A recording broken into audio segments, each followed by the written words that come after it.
Welcome to Sweet Life Beat Life. We hope this video helps. In this video, I will explain how to format numbers in Roblox Studio. To begin, the string. Format function is your primary tool. It takes a format string and one or more values. For example, string. Format %d 123 will output 123. This function is incredibly versatile for presenting data clearly in your games, making numbers easy to understand. Let's explore common format specifiers. To show a number with 2 decimal places, use %2f, for instance, string. Format %2f 12. 345 yields 1235.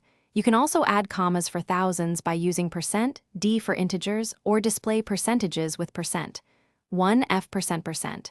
This makes your in-game currency or statistics much easier to read for players.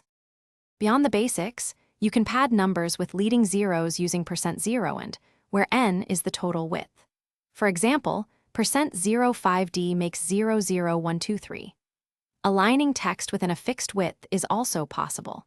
For very large numbers, consider creating a custom function to append suffixes like k for thousands or m for millions, enhancing readability for players. Applying these formatting techniques to UI elements, like leaderboards or shop prices, significantly improves user experience. Always ensure consistent number presentation across your game for a professional look. While string format is efficient, for extremely frequent updates, consider pre-formatting or caching values to optimize performance. This ensures your game runs smoothly while looking great. Thanks for watching. Consider subscribing if we helped you.